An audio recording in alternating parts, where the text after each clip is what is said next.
നമസ്കാരം. എല്ലാ പ്രേക്ഷകർക്കും ഗുഡ് മോർണിംഗ് കേരളത്തിലേക്ക് സ്വാഗതം. തിരുവിതാംകൂർ ദേവസ്വം ബോർഡിന്റെ തലപ്പത്തേക്ക് കെ ജയകുമാർ IAS വരുമ്പോൾ ഭക്തരെല്ലാം വലിയ പ്രതീക്ഷയോടുകൂടിയാണ്. കാരണം സർക്കാർ ഇപ്പോൾ ഈ ദേവസ്വം വകുപ്പുമായി ബന്ധപ്പെട്ടും ശബരിമലയുമായി ബന്ധപ്പെട്ട് നേരിടുന്ന എല്ലാ പ്രശ്നങ്ങൾക്കും പരിഹാരമുണ്ടാകുമെന്ന പ്രതീക്ഷയാണ് അദ്ദേഹവും പങ്കുവെക്കുന്നത്. ഒപ്പം മെഡിക്കൽ കോളേജിലെ രോഗി ചികിത്സ കിട്ടാതെ മരിച്ച സംഭവത്തിൽ വിമർശനങ്ങൾ തുടരുകയാണ്.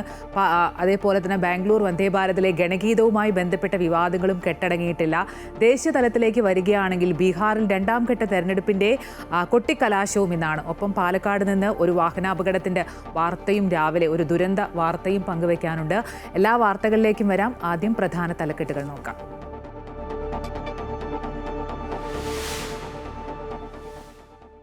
പാലക്കാട് കാർ മരത്തിലിടിച്ച് വയലിലേക്ക് മറിഞ്ഞ് 3 യുവാക്കൾക്ക് ദാരുണാന്ത്യം. മരിച്ചത് രോഹൻ രഞ്ജിത്ത്, രോഹൻ സന്തോഷ്, സനൂജ് എന്നിവർ. 2 പേർക്ക് പരിക്ക്. അപകടം സംഭവിച്ചത് കാറിന് മുന്നിൽ കാട്ടുപന്നി ചാടിയപ്പോൾ വെട്ടിക്കാൻ ശ്രമിച്ചപ്പോഴെന്ന് പോലീസ്.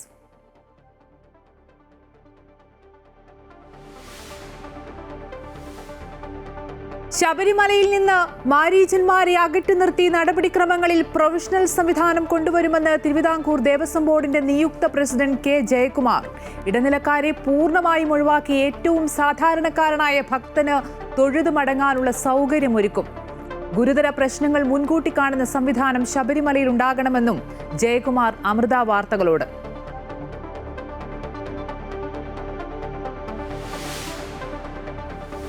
ചികിത്സാ പിഴവിൽ കൊല്ലം പന്മന സ്വദേശി വേണു മരിച്ച സംഭവത്തിൽ മെഡിക്കൽ കോളേജിന് ക്ലീൻ ചിറ്റ് നൽകി അന്വേഷണ സംഘം. പ്രോട്ടോകോളിലുള്ള ചികിത്സ നൽകിയെന്ന് ഡോക്ടർമാർ കൈമാറിയ രേഖകൾ. കുടുംബത്തിന്റെ പരാതി തള്ളി. മെഡിക്കൽ വിദ്യാഭ്യാസ ഡയറക്ടർ അന്തിമ റിപ്പോർട്ട് നാളെ ആരോഗ്യമന്ത്രിക്ക് സമർപ്പിക്കും.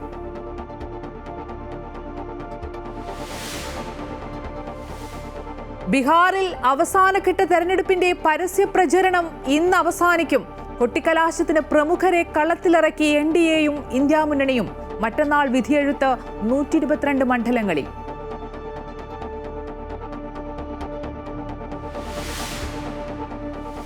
ആക്ഷേപങ്ങളെ തുടർന്ന് ഒഴിവാക്കിയ വന്ദേ ഭാരത് യാത്രക്കിടെയുള്ള കുട്ടികളുടെ ഗണഗീത വീഡിയോ വീണ്ടും എക്സിൽ പങ്കുവച്ച് ദക്ഷിണ റെയിൽവേ. പോസ്റ്റ് ചെയ്തിരിക്കുന്നത് ഗാനത്തിന്റെ ഇംഗ്ലീഷ് പരിഭാഷയോടെ.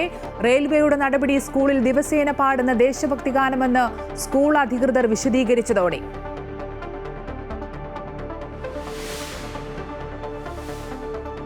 ചെസ് ലോകകപ്പിൽ നിലവിലെ ലോക ചാമ്പ്യൻ ഇന്ത്യയുടെ D ഗുഗേഷ് പുറത്ത്. ജർമ്മനിയുടെ ഫ്രെഡറിക് സ്വാൻ ഗുഗേഷിനെ പരാജയപ്പെടുത്തിയത് 3ാം റൗണ്ടിൽ. 4ാം സീഡ് അനീഷ് ഗിരിയും പുറത്ത്. വിശദമായി നോക്കാം. തുടക്കത്തിൽ സൂചിപ്പിച്ച പോലെ തന്നെ ആദ്യം പാലക്കാട്ടെ വാഹനാപകടവുമായി ബന്ധപ്പെട്ട റിപ്പോർട്ടിലേക്കാണ്. പാലക്കാട് നിയന്ത്രണം വിട്ട് കാർ മരത്തിലിടിച്ച് 3 യുവാക്കൾക്കാണ് ദാരുണാന്ത്യം. പാലക്കാട് സ്വദേശികളായ രോഹൻ രഞ്ജിത്ത്, രോഹൻ സന്തോഷ്, സനൂഷ് എന്നിവരാണ് മരിച്ചത്. 2 പേർക്ക് ഈ അപകടത്തിൽ പരിക്കേറ്റിട്ടുണ്ട്. ഋഷിൻ, ജിതിൻ എന്നിവർക്കാണ് പരിക്കേറ്റത്. ചിറ്റൂരിൽ നിന്ന് മടങ്ങുമ്പോൾ രാത്രി 11 മണിയോടെയാണ് കൊടുമ്പ് കല്ലിങ്കൽ ജംഗ്ഷനിൽ വെച്ചായിരുന്നു ഈ വാഹനാപകടം സംഭവിക്കുന്നത്. മരത്തിലിടിച്ച കാർ വയലിലേക്ക് മറിയുകയായിരുന്നു. കാറിന് മുന്നിൽ കാട്ടുപന്നി ചാടിയപ്പോൾ വെട്ടിക്കാൻ ശ്രമിച്ചപ്പോഴാണ് ഈ അപകടം സംഭവിച്ചത് എന്നാണ് റിപ്പോർട്ട്. സുഹൃത്തുക്കളായ 6 പേരാണ് കാറിലുണ്ടായിരുന്നത്.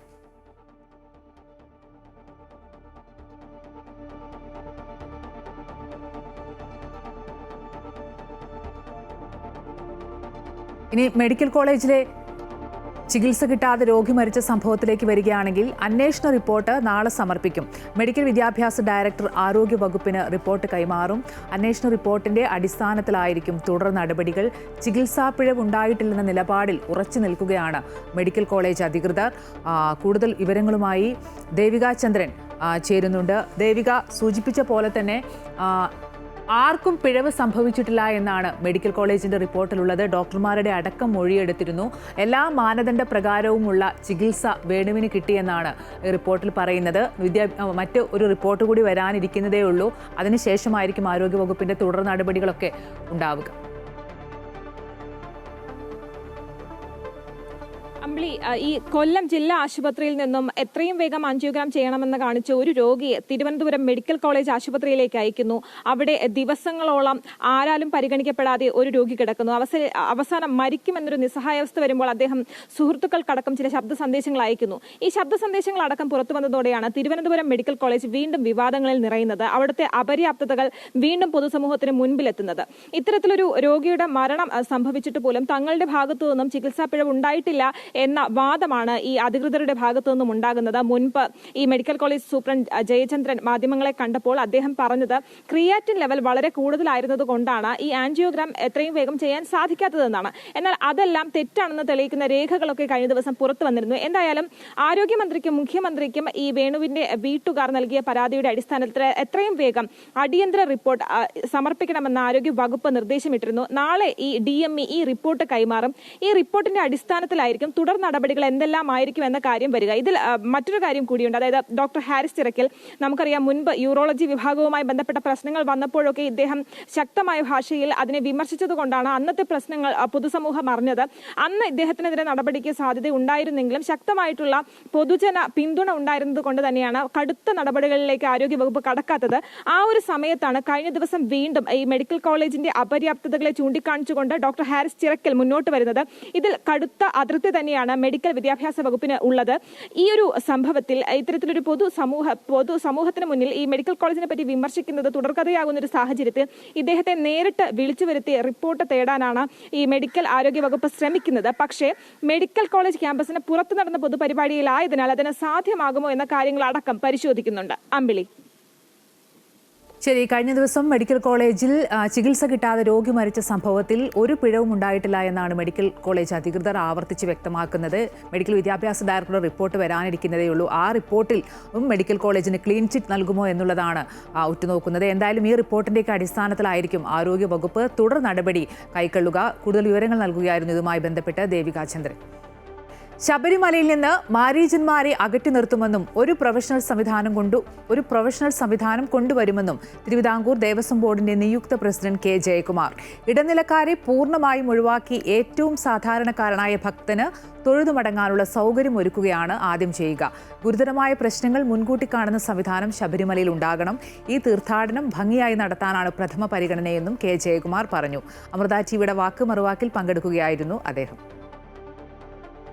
സർക്കാരും ദേവസ്വം ബോർഡും കടുത്ത പ്രതിരോധത്തിലായ വേളയിൽ വിവാദങ്ങളും വിമർശനങ്ങളും ഒരു പരിധിവരെ അവസാനിപ്പിക്കാനാകുമെന്ന കണക്കുകൂട്ടലിലാണ് മുൻ ചീഫ് സെക്രട്ടറി K. ജയകുമാറിനെ തിരുവിതാംകൂർ ദേവസ്വം ബോർഡിന്റെ അധ്യക്ഷ സ്ഥാനത്ത് കൊണ്ടുവരുന്നത്. സ്പെഷ്യൽ കമ്മീഷണറായും ഹൈപ്പവർ കമ്മിറ്റി ചെയർമാനായും ശബരിമലയുമായി ചേർന്ന് പ്രവർത്തിച്ചിട്ടുള്ള K. ജയകുമാറിന് പുതിയ ചുമതലയിൽ തെല്ലും ആശങ്കയില്ല. തികച്ചും സാധാരണക്കാരനായ ഭക്തന് യാതൊരു തടസ്സവുമില്ലാതെ ദർശനം നടത്തി മടങ്ങിപ്പോകാനുള്ള സൗകര്യമൊരുക്കുക എന്നതാണ് പ്രാഥമികമായി ചെയ്യേണ്ട കർത്തവ്യമെന്ന് നിയുക്ത പ്രസിഡന്റ് ചൂണ്ടിക്കാട്ടുന്നു. സാങ്കേതിക വിദ്യ ഉൾപ്പെടെ ആവശ്യമായ സംവിധാനങ്ങളിലൂടെ ഒരു പ്രൊഫഷണലിസം ശബരിമലയിൽ നടപ്പാക്കാനായാൽ എല്ലാ പ്രശ്നങ്ങളും പരിഹരിക്കാനാകുമെന്ന് K. ജയകുമാർ പറയുന്നു. നമ്മളെല്ലാം ഇതിനകത്ത് വരാൻ പോകുന്ന എല്ലാ അബറേഷനെ പറ്റിയും മിസ്യൂസിനെ പറ്റിയും നമ്മൾ ബോധവാനാവണം. അങ്ങനെയല്ല, you always plan for the misuse. ഏറ്റവും സമർത്ഥനായ കള്ളന് വേണ്ടിയിട്ടാണ് ഒരു സെക്യൂരിറ്റി സിസ്റ്റം വർക്ക് ചെയ്യേണ്ടതല്ലേ, ചെറിയ ചൊറിക്കള്ളന് വേണ്ടിയിട്ടല്ല. അവന് ഏറ്റവും സമർത്ഥനായിട്ടുള്ള മോസ്റ്റ് ബ്രില്യൻ തീഫ്, അവനെ പിടിക്കാൻ എൻ്റെ സിസ്റ്റം കൊള്ളാമെങ്കിൽ മൈ സിസ്റ്റം ഈസ് ഗുഡ് എന്ന് പറഞ്ഞതുപോലെ ശബരിമലയിൽ വരുന്ന ഏറ്റവും വലിയ പ്രശ്നങ്ങൾ പോലും മുൻകൂട്ടി കണ്ടുകൊണ്ടുള്ളൊരു സിസ്റ്റം ഉണ്ടാകുമെങ്കിൽ ഇറ്റ് ബിക്കം വെരി പ്രൊഫഷണൽ. എല്ലാ മാരീജന്മാരെയും ശബരിമലയിൽ നിന്ന് പൂർണ്ണമായും അകറ്റി നിർത്തും. ഇടനിലക്കാരെയും അവതാരങ്ങളെയും ഇല്ലാതാക്കുക വെല്ലുവിളിയല്ല എന്നും മുൻ ചീഫ് സെക്രട്ടറി ഉറപ്പിച്ചു പറയുന്നു. നമ്മളെ ശ്രദ്ധ തിരിക്കുന്ന മാരീജന്മാരൊന്നും എൻ്റെ അടുത്ത് സാധാരണ വരാറില്ല. മാരീജനാണല്ലോ, ഓരോ മാരീജന്മാർ വരും, നമുക്ക് അങ്ങനെ ചെയ്യാം ഇങ്ങനെ ചെയ്യാം എന്നൊക്കെ. അത്തരത്തിലുള്ള മാരീജ പ്രവൃത്തികളൊന്നും എൻ്റെ അടുത്ത് സാധാരണ വരാറില്ല. വരുമ്പോൾ തന്നെ നമുക്ക് കാര്യം മനസ്സിലാവും എന്താണ് എൻ്റെ ലക്ഷ്യം എന്നുള്ളത്.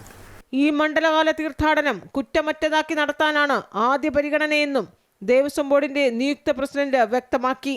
അമൃത ന്യൂസ്, തിരുവനന്തപുരം. എന്തായാലും ശബരിമലയുമായി ബന്ധപ്പെട്ട നിലവിലെ പ്രശ്നങ്ങൾക്കെല്ലാം പൂർണ്ണമായും പരിഹാരം കാണുമെന്ന പ്രതീക്ഷ തന്നെയാണ് അദ്ദേഹം പങ്കുവെക്കുന്നത്. ഈ അഭിമുഖത്തിന്റെ വാക്ക് മറുവാക്കിന്റെ പൂർണ്ണ രൂപം അമൃത ടിവിയിൽ നാളെ ഉച്ചയ്ക്ക് 12 മണിക്കും ഒപ്പം അമൃത ന്യൂസിന്റെ യൂട്യൂബ് ചാനലിലും പ്രേക്ഷകർക്ക് കാണാം.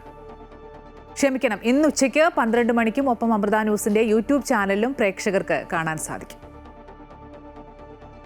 ഈ ശബരിമല സ്വർണ്ണ കവർച്ചയുമായി ബന്ധപ്പെട്ട് അന്വേഷണം അങ്ങനെ നിർണായക ഘട്ടത്തിലേക്ക് പോവുകയാണ്. കേസിലെ മുഖ്യപ്രതിയായ ഉണ്ണികൃഷ്ണൻ പോറ്റി, മുൻ administrative officer Murari Babu, executive officer Sudheesh Kumar എന്നിവരുടെ ചോദ്യം ചെയ്യലൊക്കെ തുടരുന്നുണ്ട്. കട്ടളപ്പാളിയും ദ്വാരപാലക പാളികളും കടത്താൻ ആസൂത്രണം നടത്തിയത് എപ്പോഴാണ് എന്നതടക്കമുള്ള കാര്യങ്ങളിലാണ് ചോദ്യം ചെയ്യൽ പുരോഗമിക്കുന്നത്. സമാനമായ രീതിയിൽ ശ്രീകോവിലിന്റെ വാതിലും ഉണ്ണികൃഷ്ണൻ പോറ്റി സ്വർണം പൂശിയിരുന്നു. ഇതിലുൾപ്പെടെ അട്ടിമറി നടന്നിട്ടുണ്ടോ എന്ന് അന്വേഷിക്കാൻ ഹൈക്കോടതി നിർദ്ദേശം നൽകിയിരുന്നു. 3 പേരെയും ഒരുമിച്ചിരുത്തി ചോദ്യം ചെയ്യാൻ സാധ്യതയുണ്ട്. ഒരുമിച്ചിരുത്തി ചോദ്യം ചെയ്യുന്നതിലൂടെ നിർണായക വിവരങ്ങൾ ലഭിച്ചേക്കുമെന്നാണ് പ്രത്യേക അന്വേഷണ സംഘത്തിന്റെ വിലയിരുത്തൽ. മുൻ ദേവസ്വം കമ്മീഷണർ എൻ വാസുവിനെയും അന്വേഷണ സംഘം വീണ്ടും ചോദ്യം ചെയ്തേക്കും.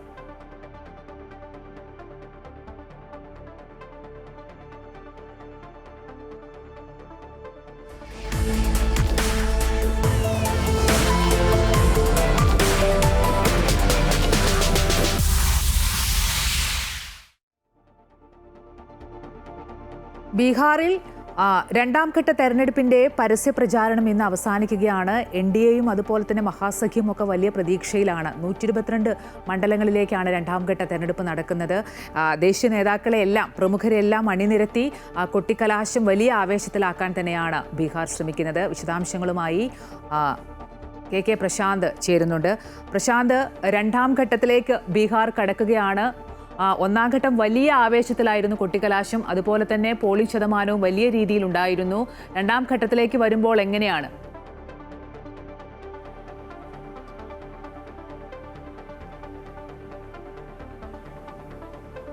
അമ്പിളി, ഗുഡ് മോർണിംഗ്. ഏതായാലും രണ്ടാം ഘട്ടത്തിൽ 122 സീറ്റിലേക്കാണ് തെരഞ്ഞെടുപ്പ് നടക്കുന്നത്.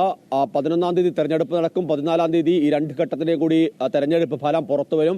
വാൽമീകി നഗർ അടക്കമുള്ള സുപ്രധാന മണ്ഡലങ്ങൾ കൂടി ഉൾപ്പെടുന്നതാണ് 122 സീറ്റ്. അതുകൊണ്ട് തന്നെ വാശിയേറിയ പോരാട്ടം തന്നെയാണ്. RJDയും കോൺഗ്രസും ഒരു വശത്തും മറുവശത്ത് JDയുമായി നേരിട്ടേറ്റിട്ട് BJPയേക്കാൾ കൂടുതൽ JDയുടെ സ്വാധീനമുള്ള മേഖല കൂടി ഉൾപ്പെടുന്നതാണ് ഈ രണ്ടാം ഘട്ടം എന്നുള്ളതാണ് എടുത്തു പറയേണ്ടത്. വാശിയേറിയ പോരാട്ടത്തിലാണ് കഴിഞ്ഞ ഒന്നാം ഘട്ടത്തിൽ നിർണായകമായ പോളിംഗ് തന്നെയാണ് രേഖപ്പെടുത്തിയത്. ചരിത്രപരമായ പോളിംഗ് നിലവിൽ ബീഹാറിൽ രേഖപ്പെടുത്തിയത് കൊണ്ട് തന്നെ എന്താകും രണ്ടാം ഘട്ടത്തിൽ എന്നുള്ളതാണ് എടുത്തു പറയേണ്ട പ്രധാനപ്പെട്ട കാര്യം. സ്വാഭാവികമായും ഈ പോളിംഗ് ശതമാനം കൂടിയത് തനിക്കും അതുപോലെ തന്നെ നിതീഷ് കുമാറിനുമൊക്കെ തന്നെ ജനങ്ങളുടെ പിന്തുണ എത്രത്തോളം ഉണ്ടെന്ന് കാണിക്കുന്നതാണെന്നാണ് പ്രധാനമന്ത്രി പറഞ്ഞത്. കേന്ദ്ര സംസ്ഥാന സർക്കാരുകൾക്കുള്ള അംഗീകാരമായാണ് പോളിംഗ് വർധനവിനെ BJPയും അതുപോലെ തന്നെ JDയും വിലയിരുത്തുന്നത്. അതേസമയം തന്നെ എത്ര പോളിംഗ് ശതമാനം ഉയർന്നാലും അതിൽ വലിയ ആശങ്ക ഇല്ല എന്നും ജനങ്ങൾ, പ്രത്യേകിച്ച് യുവാക്കളെല്ലാം തന്നെ സർക്കാരിനെതിരായി വോട്ട് ചെയ്തതിന്റെ ഫലമാണ് കാണിക്കുന്നതെന്നാണ് പ്രതിപക്ഷത്തിന്റെ ആരോപണം. ഏതായാലും ഇതിൽ ഏറ്റവും പ്രധാനപ്പെട്ടത് ഈ കഴിഞ്ഞ ദിവസം സമസ്തിപൂരിൽ നിന്ന് പോളിംഗ് VVPATകൾ കണ്ടെത്തിയതുമായി ബന്ധപ്പെട്ട വിവാദങ്ങൾ ഇപ്പോഴും കൊടുമ്പിരി കൊള്ളുകയാണ്. തെരഞ്ഞെടുപ്പ് കമ്മീഷൻ ഇക്കാര്യത്തിൽ നടപടികൾ സ്വീകരിച്ചിട്ടുണ്ട്. ഒപ്പം തന്നെ മോക്ക് പോളുമായി ബന്ധപ്പെട്ട VVPATകളാണ് പുറത്തുനിന്ന് കണ്ടെത്തിയത് എന്നുള്ളതാണ് കമ്മീഷന്റെ വിശദീകരണം. അതേസമയം തന്നെ ഇക്കാര്യത്തിൽ വിശദമായി അന്വേഷണം വേണമെന്നൊരു ആവശ്യം കൂടി അവർ മുന്നോട്ട് വെക്കുന്നുണ്ട്. അന്വേഷണം എന്തായാലും പുരോഗമിക്കുകയാണ് എന്നുള്ളതാണ് ഇക്കാര്യത്തിൽ തെരഞ്ഞെടുപ്പ് കമ്മീഷന്റെ മറുപടി എന്നുള്ളതും ശ്രദ്ധേയം തന്നെയാണ്.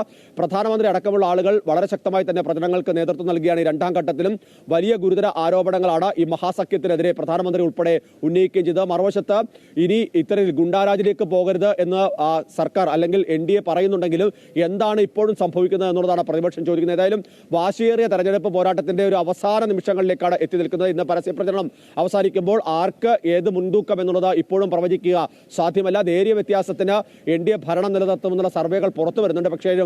പക്ഷേ അപ്പോഴും വലിയ തരത്തിലുള്ള പ്രതീക്ഷ മഹാസഖ്യം മുന്നോട്ട് വെക്കുകയും ചെയ്തിട്ടുണ്ട്. അമ്പിളി, വലിയ ആവേശത്തിലാക്കാനാണ് ഇരു മുന്നണികളും ശ്രമിക്കുന്നത്. പ്രമുഖരെല്ലാം തന്നെ കളത്തിലിറങ്ങും. 122 മണ്ഡലങ്ങളിലേക്കാണ് രണ്ടാം ഘട്ടത്തിലും ബീഹാർ വിധിയെഴുതുന്നത്. ഇതിന്റെ വിശദാംശങ്ങൾ നൽകുകയായിരുന്നു KK പ്രശാന്ത്.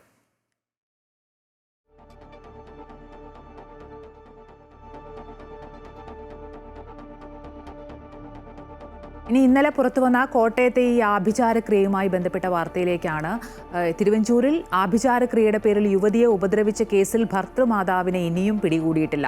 യുവതിയുടെ ഭർത്താവ് അഖിലിന്റെ അമ്മയാണ് ആഭിചാരക്രിയകൾക്ക് മുൻകൈ എടുത്തതെന്നാണ് യുവതിയുടെ മൊഴി.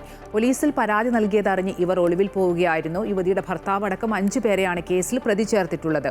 വൈകാതെ മറ്റുള്ളവരെയും പിടികൂടുമെന്ന് മണർക്കാട് പോലീസ് അറിയിച്ചു. കഴിഞ്ഞ സെപ്റ്റംബർ മാസം മുതലാണ് യുവതി അഖിലിന്റെ വീട്ടിൽ താമസിച്ചു വന്നിരുന്നത്. ഇവർ നിയമപരമായി നിയമപരമായി വിവാഹം ചെയ്തിട്ടില്ല. ഇതിനിടെ യുവതിയുടെ ബന്ധുക്കളിൽ 2 പേർ മരിച്ചു. എന്നാൽ സംസ്കാര ചടങ്ങുകളിൽ പങ്കെടുക്കാൻ യുവതിയെ വിട്ടില്ല. യുവതിയെ വിട്ടാൽ തിരിച്ചു വരില്ലെന്നാണ് അഖിൽ കരുതിയിരുന്നത്. ഇതേച്ചൊല്ലി യുവതിയും ഭർത്താവും തമ്മിൽ വഴക്കുകളുണ്ടായിരുന്നു. യുവതിയുടെ ദേഹത്ത് മരിച്ച ബന്ധുക്കളുടെ ആത്മാവ് കയറിക്കൂടിയെന്ന് ആരോപിച്ചായിരുന്നു ആഭിചാരക്രിയകൾ നടത്തിയതെന്നാണ് പോലീസ് പറയുന്നത്.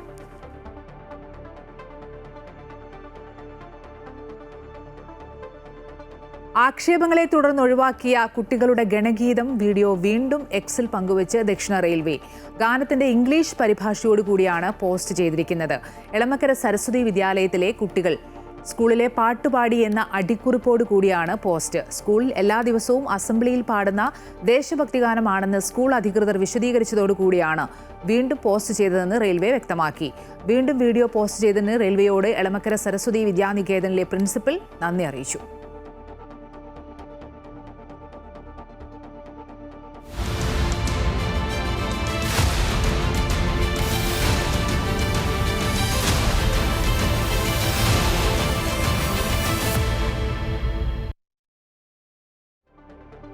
കേവല ഭൂരിപക്ഷമില്ലാതിരുന്നിട്ടും കോട്ടയം ജില്ലയിലെ മുത്തോലി പഞ്ചായത്തിൽ BJPയുടെ ഭരണം 5 വർഷം പൂർത്തിയാവുകയാണ്. UDF കോട്ടയായിരുന്ന മുത്തോലിയിൽ ഭരണം BJPയുടെ കൈകളിലെത്തിയത് കേരള കോൺഗ്രസ് എമ്മിന്റെ മുന്നണി മാറ്റത്തെ തുടർന്നായിരുന്നു. വികസന ജനക്ഷേമ പ്രവർത്തനങ്ങളിൽ വലിയ മുന്നേറ്റമാണ് BJP അവകാശപ്പെടുന്നത്.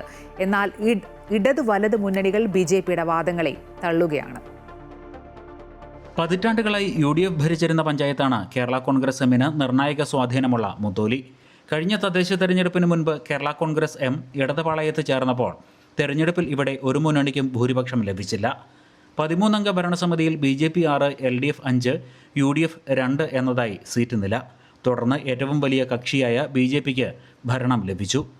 ഗ്രാമീണ റോഡുകളുടെ വികസനം, മുഴുവൻ വീടുകളിലും കുടിവെള്ളം എത്തിക്കാൻ കഴിഞ്ഞതും ആരോഗ്യ വിദ്യാഭ്യാസ മേഖലകളടക്കം എല്ലാ രംഗങ്ങളിലും വികസനം നടപ്പാക്കാൻ സാധിച്ചതുമായാണ് BJP അവകാശപ്പെടുന്നത്. 2021 മുതൽ 25 വരെ 26.7 കോടി രൂപയുടെ വികസന പ്രവർത്തനങ്ങൾ നടത്തിയതായും ഇതിൽ 11,61 ലക്ഷം രൂപ തനത് ഫണ്ടാണെന്നത് അഭിമാന നേട്ടമാണെന്നും പഞ്ചായത്ത് പ്രസിഡന്റ് പറഞ്ഞു. ഒരുപക്ഷെ ഏറ്റവും നല്ല രീതിയിലുള്ള പ്രൊജക്റ്റുകളും ഏറ്റവും നല്ല രീതിയിലുള്ള പ്രവർത്തനങ്ങൾക്ക് നമുക്ക് കാഴ്ചവെക്കാൻ സാധിച്ചു. ഏതാണ്ട് 26 കോടിയോളം 27 കോടിയോളം രൂപ പദ്ധതി ഇവിടെ ഈ 5 വർഷം കൊണ്ട് നടപ്പാക്കാൻ സാധിച്ചു എന്നുള്ള വളരെ അഭിമാനകരമായ കാര്യമാണ്. അതുപോലെ തന്നെ അതിലേതാണ്ട് 11 കോടിയോളം രൂപ നമ്മുടെ തനത് ഫണ്ടിൽ നിന്ന് എടുക്കുവാൻ സാധിച്ചതാണ് ഏറ്റവും അഭിമാനകരമായ കാര്യം. കാരണം പഞ്ചായത്തിനെ സംബന്ധിച്ച് ഫണ്ടുകൾ ലഭ്യത കുറവാണ്. ഈ ഫണ്ടുകൾ പാൻ ഫണ്ടുകളൊക്കെ കിട്ടിയാൽ അത് ട്രഷറി മാറാൻ ഉള്ള ബുദ്ധിമുട്ടുകളും കാര്യങ്ങളൊക്കെ നിൽക്കെ നമ്മുടെ സ്വന്തം ഓൺ ഫണ്ട് കൊണ്ട് നമുക്ക് അത് മറികടക്കാൻ സാധിച്ചു എന്നുള്ള അഭിമാനകരമായ കാര്യമാണ്. അതുപോലെ തന്നെ ഈ 5 വർഷം കഴിയുമ്പോൾ ഈ പദ്ധതികളൊക്കെ നടപ്പാക്കി കഴിയുമ്പോഴും ഏതാണ്ട് 4,68 ലക്ഷം രൂപ നമുക്ക് മിച്ചം നിലനിർത്താൻ സാധിച്ചു എന്നുള്ളതാണ് ഏറ്റവും അഭിമാനകരമായ കാര്യം. മുൻ ഭരണസമിതികളുടെ കാലത്ത് പദ്ധതി നിർവഹണത്തിൽ 100% ഫണ്ട് ചെലവഴിച്ചിരുന്ന പഞ്ചായത്തിൽ നിലവിലെ ഭരണസമിതിയുടെ കാലത്ത് കോടിക്കണക്കിന് രൂപയുടെ ഫണ്ട് ലാപ്സായി എന്നാണ് ഇടതുപക്ഷം ആരോപിക്കുന്നത്. സംസ്ഥാന സർക്കാർ യഥാസമയം ഫണ്ട് നൽകാത്തതാണ് പദ്ധതി നിർവഹണം തടസ്സപ്പെടാൻ കാരണമെന്ന് വരുത്തി തീർക്കാനാണ് ഭരണപക്ഷം ശ്രമിച്ചത്. ബജറ്റിൽ ലൈഫ് പദ്ധതിയെ ഒഴിവാക്കി PMAY പദ്ധതിക്ക് തുക വകയിരുത്തിയ നടപടി ജനവിരുദ്ധമാണെന്നും ഇടതുപക്ഷം ആരോപിക്കുന്നു. നമ്മുടെ പഞ്ചായത്തിന് ജനകീയാസൂത്രണ പദ്ധതി പ്രകാരം ലഭ്യമായ തുകയിൽ നിന്നും 7.17 കോടി രൂപയാണ് ലാപ്സായി പോയത്. അവർ കണ്ടുകൊണ്ടിരുന്നത് ഇത് കേരള സർക്കാരിൻ്റെ ഫണ്ടാണ്, അപ്പം കേരള സർക്കാർ ഫണ്ട് തരുന്നില്ല എന്നുള്ള രീതിയിൽ വരുത്തി തീർക്കാൻ വേണ്ടിയുള്ളൊരു പ്രവർത്തനമാണ് നടത്തിയത്. ആ പ്രവർത്തനം ഈ നാട്ടിലെ സാധാരണക്കാരായ ജനങ്ങളെയാണ് ബാധിച്ചിരിക്കുന്നത്. ലൈഫ് മിഷൻ പദ്ധതിയുടെ ഒരു പേര് പോലും ആ ബഡ്ജറ്റിൽ എഴുതി ചേർക്കാതെ 4 ലക്ഷം രൂപ നമ്മൾ സർക്കാർ കൊടുക്കുന്നുണ്ട്. അത് എഴുതി ചേർക്കാതെ PMAY അത് 72,000 രൂപയാണ് ഒരു ഗുണഭോക്താവിന് വീടിന് കൊടുക്കുന്നത്. അത് മാത്രം ചേർത്തുകൊണ്ടുള്ള ഒരു ബഡ്ജറ്റ് അവതരിപ്പിച്ചതിൻ്റെ ഭാഗമായിട്ട് നമ്മൾ ശക്തമായിട്ട് നിലപാടെടുക്കുകയും സമര പരിപാടി സംഘടിപ്പിക്കുകയും ചെയ്തു. ഭരണകക്ഷിയായ BJPക്കെതിരെ ആരോപണങ്ങൾ ഉന്നയിക്കുന്ന LDF ഒരു അവിശ്വാസ പ്രമേയം പോലും കൊണ്ടുവരാൻ ശ്രമിച്ചില്ലെന്നാണ് UDFന്റെ ആരോപണം. BJP അംഗങ്ങൾക്കിടയിലെ അധികാര തർക്കം ഭരണത്തെയും ബാധിച്ചു. എല്ലാ രംഗങ്ങളിലും സംസ്ഥാനത്തിന് തന്നെ മാതൃകയായിരുന്ന ഒരു പഞ്ചായത്തിനെ ബഹുദൂരം പിന്നോട്ട് നയിക്കുകയാണ് BJP ചെയ്തതെന്നും UDF ആരോപിക്കുന്നു.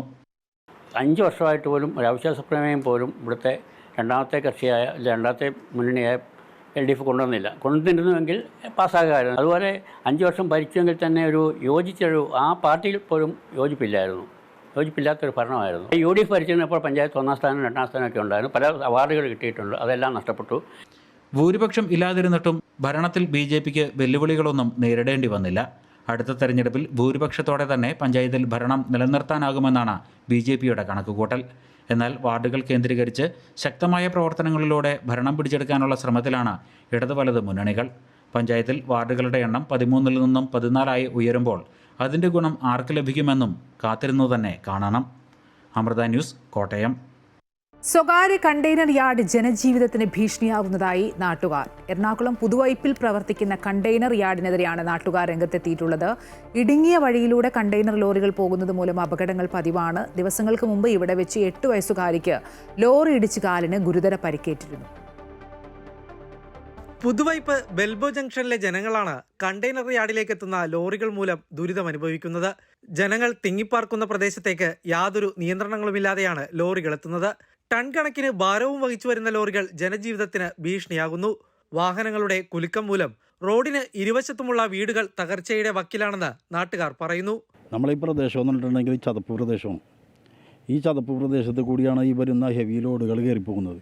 ആ ഈ ഹെവി ലോഡുകൾ കയറിപ്പോകുന്നതിൻ്റെ ഭാഗമായിട്ട് നമ്മുടെ ഭൂമി പിന്നെ സ്പ്രിങ് പോലെ വാടുകയും ഈ വീടുകൾക്കൊക്കെ വിള്ളൽ വരുന്നതിൻ്റെ കാരണം അതാണ്. അപ്പോൾ ഈ പ്രദേശത്ത് ഇത്രയും ഭീകരാന്തരീക്ഷം നിൽക്കുന്ന ഈ സ്ഥലത്ത് ഇതുപോലുള്ള വലിയ വലിയ ലോഡുകൾ പോയി പിന്നെ ജനങ്ങളെ ബുദ്ധിമുട്ടിക്കുന്ന രീതിയിലുള്ള പ്രവർത്തനങ്ങളാണ് ഈ മാഫിയ സംഘം നടത്തിക്കൊണ്ടിരിക്കുന്നത്.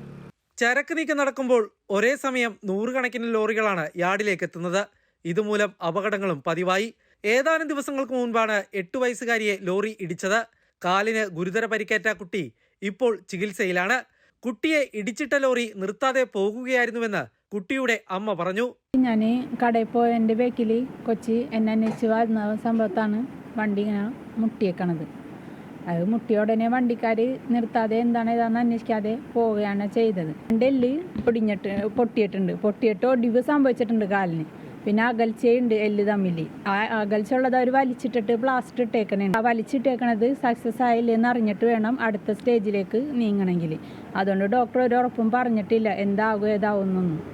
യാർഡ് അനധികൃതമായാണ് പ്രവർത്തിക്കുന്നതെന്നാണ് നാട്ടുകാരുടെ ആരോപണം. ഏക്കർ കണക്കിന് പുറംപോക്ക് ഭൂമി കയ്യേറിയാണ് യാർഡ് നിർമ്മിച്ചിരിക്കുന്നതെന്നാണ് നാട്ടുകാർ ആരോപണം ഉന്നയിക്കുന്നത്. യാർഡ് ഇവിടെ നിന്നും മാറ്റണമെന്ന ആവശ്യം ഉന്നയിച്ച് നാട്ടുകാർ പലതവണ പ്രതിഷേധം നടത്തിയിരുന്നു. അധികാരികൾ ഇനിയും നടപടിയെടുത്തില്ലെങ്കിൽ പ്രതിഷേധം ശക്തമാക്കാനാണ് നാട്ടുകാരുടെ തീരുമാനം.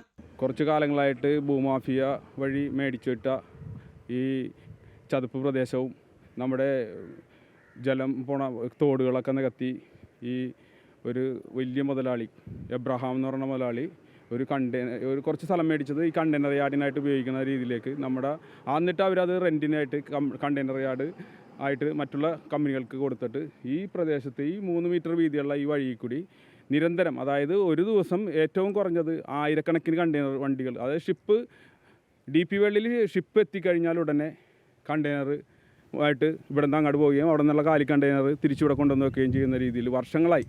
അമൃത ന്യൂസ്, കൊച്ചി. കോഴിക്കോട് വനിതാ ഡോക്ടറുടെ പരാതിയിൽ വയോധികനെതിരെ കേസെടുത്ത് ജയിലിലടച്ച സംഭവത്തിൽ പുനരന്വേഷണത്തിന് ഉത്തരവ്. ഓമശ്ശേരിയിലെ സ്വകാര്യ ഡെന്റൽ ആശുപത്രിയിലെ വനിതാ ഡോക്ടറാണ് 64-കാരനായ മുഹമ്മദിനെതിരെ നേരത്തെ പരാതി നൽകിയത്. ഈ കേസിൽ മനുഷ്യാവകാശ കമ്മീഷനാണ് പുനരന്വേഷണത്തിന് ഉത്തരവിട്ടത്. ചികിത്സയ്ക്കായി എത്തിയ മുഹമ്മദ് തന്റെ ശരീരത്തിൽ കയറിപ്പിടിച്ച് ലൈംഗികമായി ഉപദ്രവിക്കാൻ ശ്രമിച്ചെന്നായിരുന്നു കോഴിക്കോട് ഓമശ്ശേരിയിലെ സ്വകാര്യ ഡെന്റൽ ആശുപത്രിയിലെ വനിതാ ഡോക്ടർ നൽകിയ പരാതി. ഈ പരാതിയിൽ വയോധികനെ ജയിലിലടച്ച സംഭവത്തിലാണ് മനുഷ്യാവകാശ കമ്മീഷൻ പുനരന്വേഷണത്തിന് ഉത്തരവിട്ടത്. ഡിവൈഎസ്പി റാങ്കിലുള്ള ഉദ്യോഗസ്ഥൻ അന്വേഷിക്കണമെന്നാണ് കമ്മീഷന്റെ നിർദ്ദേശം. 2024 ജനുവരി 16-നായിരുന്നു കേസിനാസ്പദമായ സംഭവം നടന്നത്. അന്ന് കൊടുവള്ളി ഇൻസ്പെക്ടറായിരുന്ന പ്രജീഷിന്റെ നേതൃത്വത്തിലാണ് മുഹമ്മദിനെ അറസ്റ്റ് ചെയ്തത്. ഹൃദ്രോഗവും വൃക്ക സംബന്ധമായ രോഗവുമുള്ള തന്റെ പിതാവിനെ സർക്കാർ ആശുപത്രിയിൽ മരുന്ന് വാങ്ങുന്നതിനിടെയാണ് പോലീസ് അറസ്റ്റ് ചെയ്തതെന്ന് മുഹമ്മദിന്റെ മകൻ ജംഷീർ പറഞ്ഞു. പിന്നീട് കോടതിയിൽ ഹാജരാക്കി റിമാൻഡ് ചെയ്തു. സബ് ജയിലിൽ 4 ദിവസം കഴിഞ്ഞതിന് ശേഷമാണ് ജാമ്യം ലഭിച്ചത്. അറസ്റ്റ് ചെയ്യുമ്പോൾ ചെയ്യേണ്ട നടപടിക്രമങ്ങളൊന്നും പാലിച്ചില്ലെന്നും തന്റെ വാദം കേൾക്കാൻ പോലും തയ്യാറായില്ലെന്നും മുഹമ്മദ് പറയുന്നു. എഴുത്തും വായനയും അറിയാത്ത തന്നെ കൊണ്ട് വിവിധ പേപ്പറുകളിൽ ഒപ്പിടിച്ചു വാങ്ങിച്ചു. 50,000 രൂപ നൽകിയാൽ കേസില്ലാതെ പോകാമെന്നും ഒരു പോലീസുകാരൻ പറഞ്ഞു. ചെയ്യാത്ത കുറ്റത്തിന് പണം നൽകില്ലെന്ന നിലപാട് സ്വീകരിച്ചതോടെയാണ് ജയിലിൽ കിടക്കേണ്ടി വന്നതെന്നും മുഹമ്മദ്. അവിടെ 100 കണക്കിന് ആൾക്കാരുണ്ട്. ക്യാമറയുണ്ട്, അതിൻ്റെ അകത്തില്ല എന്നേ ഉള്ളൂ. അവരാരും ഒരു സാക്ഷിയോ വക്കീലോ ഒന്നും ഒരു ഇതാക്കിയില്ല, ഒരാരും കണ്ടിട്ടുമില്ല. അങ്ങനത്തെ ഒരു സംഭവം അവിടെ നടന്നിട്ടുമില്ല. തന്റെ പിതാവിനോട് സംസാരിച്ചപ്പോൾ പരാതിയിലുള്ള പോലെ ഒന്നും നടന്നിട്ടില്ലെന്ന് ബോധ്യമായതിന്റെ അടിസ്ഥാനത്തിലാണ് മനുഷ്യാവകാശ കമ്മീഷന് പരാതി നൽകിയതെന്ന് ജംഷീർ. ഈ അറസ്റ്റ് ചെയ്യാൻ പോലീസ് എന്തൊക്കെ റൂൾസുകൾ പാലിക്കണം എന്നുള്ള 11 ചോദ്യങ്ങൾ ചോദിച്ചതിൽ അതിൽ 2 ചോദ്യങ്ങൾക്ക് മാത്രമേ അതിൽ ഫയലിൽ ലഭ്യമുള്ളൂ എന്നാണ് അതിൻ്റെ റിപ്പോർട്ടുകൾ. പ്രാഥമിക അന്വേഷണ റിപ്പോർട്ട് പോലും ഇല്ല. നിയമ പോരാട്ടം തുടരാനുള്ള തീരുമാനത്തിലാണ് മുഹമ്മദിന്റെ കുടുംബം. Amrita news, Kozhikode. Medical college ആശുപത്രിയിലെ ഡോക്ടർമാർ 13-ാം തീയതി സമ്പൂർണ്ണ പണിമുടക്ക് പ്രഖ്യാപിച്ചതിന് പിന്നാലെ ഡോക്ടർമാരെ ചർച്ചയ്ക്ക് വിളിച്ച് ആരോഗ്യമന്ത്രി. തിങ്കളാഴ്ച ഡോക്ടർമാരുമായി ചർച്ച നടത്തും. വിവിധ ആവശ്യങ്ങൾ ഉന്നയിച്ച് സമരം ശക്തമാക്കാൻ മെഡിക്കൽ കോളേജ് അധ്യാപകരുടെ സംഘടനയായ KGMCTA തീരുമാനിച്ചിരുന്നു. ഈ മാസം 13-ാം തീയതി സമ്പൂർണ്ണ പണിമുടക്ക് നടത്താനായിരുന്നു തീരുമാനം. അടിയന്തര സേവനങ്ങൾ ഒഴികെയുള്ള എല്ലാ സേവനങ്ങളിൽ നിന്ന് വിട്ടുനിൽക്കുമെന്ന് ഡോക്ടർമാരുടെ സംഘടന വ്യക്തമാക്കിയിരുന്നു.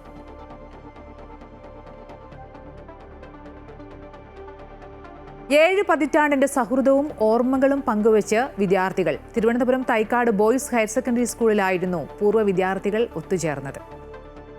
ചില സൗഹൃദങ്ങൾ ഹൃദയത്തോട് ചേർത്ത് വെക്കാൻ കഴിയുന്നതാണ്, പ്രത്യേകിച്ച് പഠനകാലത്തെ. അത്തരം സൗഹൃദങ്ങൾക്ക് കാലം ഒരു വിലങ്ങുതടിയല്ല എന്നതാണ് സത്യം.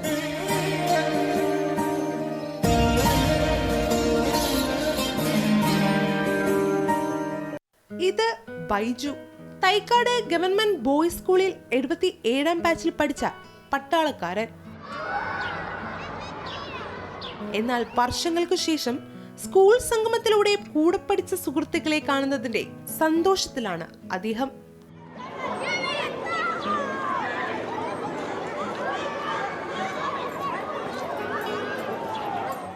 കഥകൾ ഏറെയുണ്ട് പറയാൻ.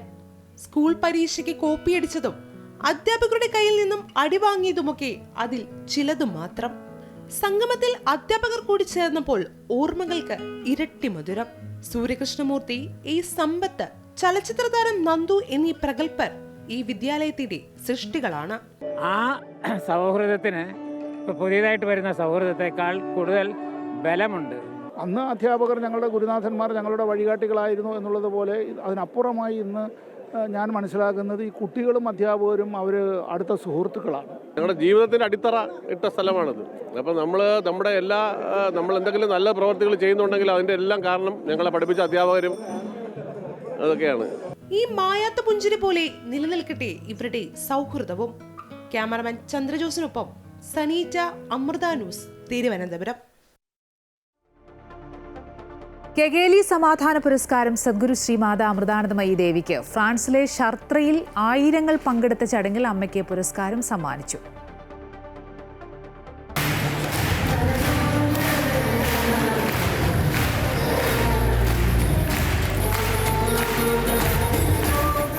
ഫ്രാൻസിലെ ഷാർട്രയിലെത്തിയ അമ്മയ്ക്ക് സ്നേഹനിർഭരമായ വരവേൽപ്പാണ് ഭക്തർ ഒരുക്കിയത്. സാമൂഹ്യ സേവന രംഗത്ത് പ്രവർത്തിക്കുന്നവർക്കുള്ള പുരസ്കാരമായ കെഗേലി സമാധാന പുരസ്കാരം അമ്മയ്ക്ക് സമ്മാനിച്ചു. ആഫ്രിക്കൻ സാംസ്കാരിക പ്രൊമോട്ടർമാരുടെയും സംരംഭകരുടെയും ശൃംഖലയുടെ സ്ഥാപകനും യുനെസ്കോ അംഗീകാരം ലഭിച്ച വേൾഡ് ഡേ ഫോർ ആഫ്രിക്കൻ കൾച്ചറിന്റെ ഉപജ്ഞാതാവുമായ ജോൺ ഐറ്റ് ഡോസഫിയാണ് ഷാർട്രയിൽ നടന്ന ചടങ്ങിൽ അമ്മയ്ക്ക് പുരസ്കാരം സമ്മാനിച്ചത്.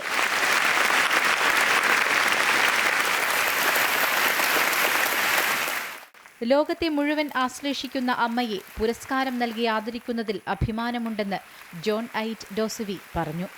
അമ്മയുടെ പ്രവർത്തനങ്ങൾക്ക് 2 രാജ്യങ്ങൾ തമ്മിലുള്ള സൗഹൃദത്തിന്റെ പാലം ശക്തിപ്പെടുത്തിയെന്ന് ചടങ്ങിൽ പങ്കെടുത്ത ഫ്രാൻസിലെ ഇന്ത്യൻ അംബാസിഡർ സഞ്ജീവ് സിംഗ്ല പറഞ്ഞു. En France, nous rappelle que l'amour transcende toutes les frontières, celle de la langue, de la religion ou de la nationalité. Son message résonne profondément avec les valeurs qui unissent l'Inde et la France. Le respect de l'humanité, l'harmonie avec la nature et le service envers autrui. L'œuvre d'Amma élève non seulement les individus, mais elle renforce également le pont d'amitié et de compréhension entre nos deux nations. ഫ്രാൻസിന്റെ മുൻ ഉന്നത വിദ്യാഭ്യാസ ഗവേഷണ മന്ത്രിയും Paris സക്ലായ് യൂണിവേഴ്സിറ്റിയുടെ മുൻ പ്രസിഡന്റുമായ Sylvie റിറ്റൈലോ, ഫ്രാൻസിലെ Indian embassy deputy head of mission Enam Gambhir, ഫ്രാൻസിലെ ഏറ്റവും പഴക്കമേറിയതും വലുതുമായ യുവജനക്ഷേമ സ്ഥാപനങ്ങളിലൊന്നായ അപ്രന്റീസ് ഡി ഓട്ടോയിലിന് കീഴിലുള്ള ലേ സോട്ട് ഡു ലൂപ്പിന്റെ ഡയറക്ടർ ആന്റണി കൊറ്ററോ എന്നീ പ്രമുഖർ ചടങ്ങിൽ പങ്കെടുത്തു. ലെ സെയിൻസ് ഡു പ്ലെസിസ് എന്ന പുതിയ വയോജന പരിചരണ കേന്ദ്രത്തിന്റെ ഉദ്ഘാടനം അമ്മ നിർവഹിച്ചു. അയൂത്ത് യൂറോപ്പ്, അപ്രന്റീസ് ഡി ഓട്ടോയിൽ, അമ്മ France, European Union Erasmus programme എന്നീ യുവജന സംഘടനകൾ ചേർന്ന് വിവിധ സഹകരണങ്ങൾക്ക് തുടക്കം കുറിക്കുന്ന വേദിയായി ചടങ്ങ് മാറി. അമ്മയുടെ ഫ്രഞ്ച് ആശ്രമങ്ങൾക്ക് മാർഗനിർദ്ദേശം നൽകുന്ന മുതിർന്ന ശിഷ്യരിൽ ഒരാളായ സ്വാമിനി അമൃതജ്യോതി പ്രാണ എഴുതിയ ഹാപ്പിനെസ് ഈസ് എ ഡിസിഷൻ എന്ന പുസ്തകത്തിന്റെ പ്രകാശന കർമ്മവും നടന്നു. തന്റെ ഭക്തർക്ക് നന്ദി പറഞ്ഞ അമ്മ ജർമ്മനിയിലെ മ്യൂണിക്കിലേക്ക് യാത്ര തിരിച്ചു.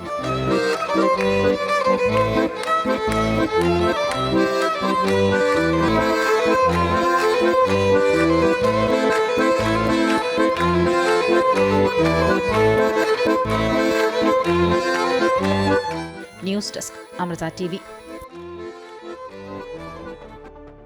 അമൃത വിശ്വവിദ്യാപീഠം അമൃതപുരി ക്യാമ്പസിൽ നടന്നുവന്ന international conference on robotics and mechatronics 2025 സമാപിച്ചു.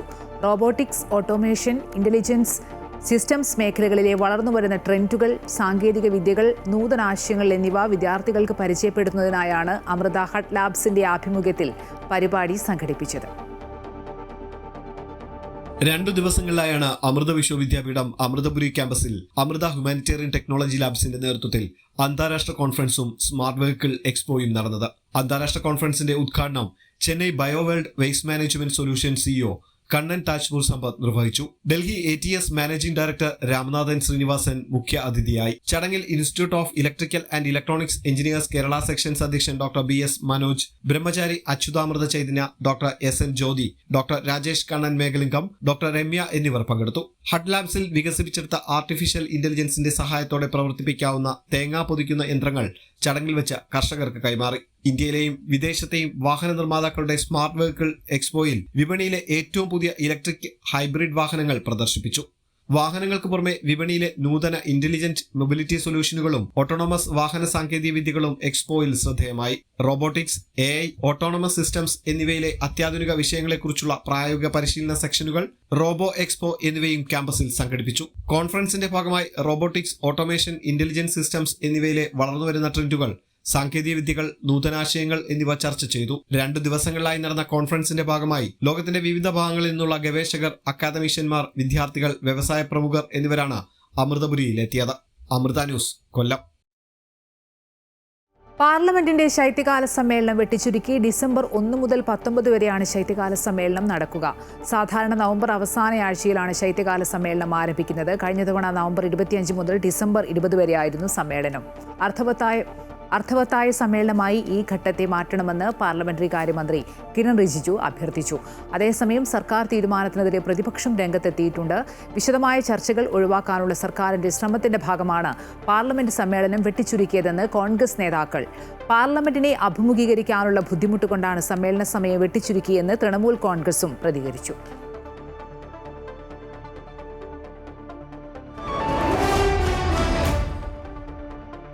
കുറഞ്ഞ കാലം കൊണ്ട് മലബാറിലെ ജനപ്രിയ വെഡ്ഡിംഗ് ഡെസ്റ്റിനേഷനായി മാറിയ ഫാമിലി വെഡ്ഡിംഗ് സെന്റർ ബത്തേരിയിൽ പ്രവർത്തനം ആരംഭിച്ചു. സെന്ററിന്റെ 8ാമത്തെ ഷോറൂം പാണക്കാട് മുനവറലി ശിഹാബ് തങ്ങൾ ഉദ്ഘാടനം ചെയ്തു. വിശാലമായ പാർക്കിംഗ് സൗകര്യത്തോടെ ഉപഭോക്താക്കൾക്ക് ഇഷ്ടാനുസരണം വസ്ത്രങ്ങൾ തിരഞ്ഞെടുക്കാൻ കഴിയുന്ന തരത്തിലാണ് ഷോറൂം സജ്ജീകരിച്ചിരിക്കുന്നത്. എക്സ്ക്ലൂസീവ് ബ്രൈഡൽ കളക്ഷൻസ് അവതരിപ്പിക്കുന്ന ബ്രൈഡാർക്ക്, സ്പെഷ്യലി ഡിസൈൻ സെൽവാറുകൾക്കായുള്ള സെൽവാർ സ്റ്റുഡിയോ ഉൾപ്പെടെ ഫാമിലി വെഡ്ഡിംഗ് സെന്ററിന്റെ മാത്രം പ്രത്യേകതയാണ്. Bathery MLA IC Balakrishnan, Gudalur MLA പൊൻ ജയശീലൻ, TK രമേശ് എന്നിവർ ചടങ്ങിൽ പങ്കെടുത്തു. ഒരു കോംപ്രമൈസ് ഇല്ലാത്ത രീതിയിൽ ആൾക്കാർക്ക് കൊടുക്കാം. ക്വാളിറ്റി ഞങ്ങൾക്ക് ഉറപ്പുവരുത്തുന്ന രീതിയിൽ ഞങ്ങളെ കച്ചവടത്തിന്റെ ഒരു മുദ്രാവാക്യോട് നിങ്ങൾ പറഞ്ഞുതരാം. ഒന്ന്, ഞങ്ങൾ